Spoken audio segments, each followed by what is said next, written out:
नमस्कार दोस्तों। किशोर दा के स्वभाव में फक्कड़पन कूट कूट कर भरा हुआ था।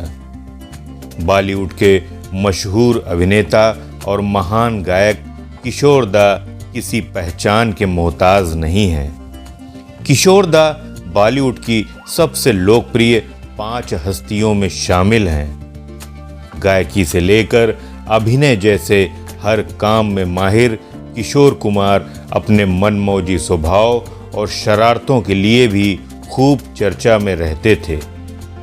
अपनी आवाज से किशोर दा करोड़ों लोगों के दिलों पर राज करते थे।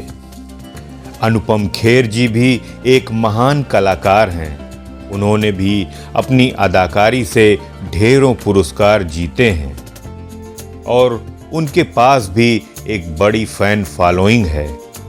फिल्म सारांश से अपना फिल्मी सफ़र शुरू करने वाले अनुपम खेर ने कई यादगार रोल किए हैं, लेकिन किशोर दा और अनुपम खेर जी के बीच ऐसा क्या हुआ था कि किशोर दा अनुपम खेर जी पर भड़क गए थे। आज के एपिसोड में इसी घटना के बारे में चर्चा करूंगा। फिल्मी कहानियों में इंटरेस्ट है तो आप बिल्कुल सही चैनल पर हैं।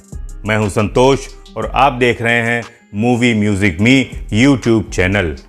फिल्म सारांश में एक मजबूर बाप का किरदार अनुपम खेर जी ने गजब का निभाया था। अपना खून दिया मैंने इस देश के लिए, अपनी जिंदगी के कीमती साल लगा दिए इस देश की आजादी के लिए। बापू के साथ मैंने भी लात दिखाई है 42 में। ये देखिए ये, और इसका ये सिला दे रहे हैं आप मुझे। ये मेरा इनाम, शाबाश। अगर एक मासूम की जान बचाने के लिए मुझे यहाँ इस तरह पागलों की तरह गिड़गिड़ाना पड़ेगा, अपॉइंटमेंट लेनी पड़ेगी, तो लानत है, सब व्यर्थ है। फिल्म कर्मा में अनुपम खेर जी का डॉक्टर डैंग का किरदार तो आज तक लोगों को याद है। राणा विश्व Pratap Singh, doctor dang creates war. Doctor dang को आज पहली बार किसी ने थप्पड़ मारा है। First time. इस थप्पड़ की गूंज सुनी तुमने? अनुपम खेर जी कपिल शर्मा के शो में अभी कुछ दिनों पहले ही अपनी फिल्म ऊंचाई का प्रमोशन करने के लिए आए थे। इस प्रोग्राम में अनुपम खेर जी ने किशोर दा का जिक्र करते हुए बताया कि 1983-84 में जब उनकी फिल्म सारांश की शूटिंग चल रही थी, तब पहली बार उनकी किशोर दा से मुलाकात महबूब स्टूडियो के बाहर हुई थी। हालांकि अनुपम खेर जी का घर महबूब स्टूडियो से महज कुछ कदमों की दूरी पर ही था, लेकिन सिर्फ अपना स्टारडम दिखाने के लिए अनुपम खेर जी टैक्सी करके अपने घर से पहले बांद्रा जाते थे, फिर वापस महबूब स्टूडियो आते थे। तो वहीं पहली बार महबूब स्टूडियो के बाहर ही अनुपम खेर जी ने किशोर दा को देखा था। उस वाकया को अनुपम खेर जी काफ़ी मज़ा लेते हुए बताते हैं। और बैंड्रा स्टेशन पहुंच के नहीं नहीं यार मैं कुछ भूल गया, एक बार काम करो महबूब स्टूडियो ले चलो। धोती नजर आ रही है और एक आदमी कह रहा टैक्सी से उतरो, टैक्सी से उतरो, टैक्सी से उतरो, टैक्सी से तुम उतरोगे मैं बैठूंगा, तुम उतरोगे मैं देखो किशोर कुमार उतरिए जल्दी में बाद में करना, दादा बाद में करना, उतरिए पैसे मैं दूंगा करके निकल गए। ये उनकी किशोर दा के साथ पहली मुलाकात थी। दूसरी बार जब किशोर दा का लंदन के वेम्बली स्टेडियम में लाइव प्रोग्राम होना था, तो उस प्रोग्राम में अनुपम खेर जी को भी उसका मेंबर बनाया गया। उस प्रोग्राम में 60,000 दर्शकों की भीड़ होनी थी। अनुपम खेर जी को उसमें एक गाना गाना था और गंजेपन के ऊपर वो एक स्टोरी बालचंद सुनाते थे, वो उन्हें वहाँ भी सुनाना था।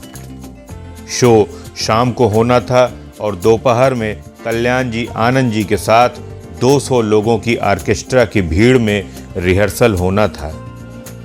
वहाँ पर किशोर दा की एंट्री होती है और उन्होंने एक के बाद एक गाने गाना शुरू किया। वहीं पर अनुपम खेर जी भी बैठे थे। फिर किशोरदा ने गाना शुरू किया, जिंदगी की यही रीत है, हार के बाद ही जीत है। जिंदगी की यही रीत है, हार के बाद ही जीत है। इस गीत में जब किशोरदा ने अगली लाइन गाई, थोड़े आंसू हैं थोड़ी खुशी है, थोड़े आंसू है थोड़ी हंसी, तो इस लाइन को उन्होंने ओरिजिनल गाने से कुछ दूसरी तरह से गाया। तो उन्हें इस तरह से गाता देखकर अनुपम खेर जी बोल पड़े, दादा, अरे दादा। तो कल्याण जी आनंद जी ने कहा, पागल हो, क्या कर रहे हो, रिहर्सल चल रही है। तो अनुपम खेर जी ने कहा कि अगर दादा शाम को इस तरह से गलत गाएंगे तब तो बहुत गड़बड़ हो जाएगी। उन्होंने फिर से पुकारा, दादा। तो किशोरदा रुक गए और पूछा, हाँ बोलिए, आप कौन हैं? अनुपम खेर जी ने अपना नाम बताते हुए कहा कि दादा, आप गलत गा रहे हैं, ओरिजिनल में आपने ऐसे नहीं गाया है। सभी लोग अनुपम खेर जी को घूरने लगे। तो किशोरदा ने कहा, अच्छा अच्छा, मैं गलत गा रहा हूं। तो अनुपम खेर जी बोले, हाँ दादा, आप थोड़ा गलत गा रहे हैं। तो किशोरदा ने पूछा, फिर ओरिजिनल गाना कैसा है? अब अनुपम खेर जी की नादानी देखिए कि वो किशोरदा का गाया हुआ गाना जिंदगी की यही रीत है किशोरदा को ही गाकर बताते हैं कि ओरिजिनल गाना इस तरह से था। उनका गाना सुनकर किशोरदा ने कहा, अच्छा अच्छा, आपको ये पता है कि ओरिजिनल गाना किसने गाया था? अनुपम खेर जी ने कहा, दादा, आपने गाया था। फिर किशोरदा ने पूछा, और ये गाना कौन गा रहा है? अनुपम खेर जी ने कहा कि आप ही तो गा रहे हैं। फिर किशोरदा ने कहा, तो फिर आपके बाप का क्या जाता है? कहकर अपनी रिहर्सल में वो जुड़ गए। अब इस कहानी को आप अनुपम खेर की ही जुबानी सुनिए।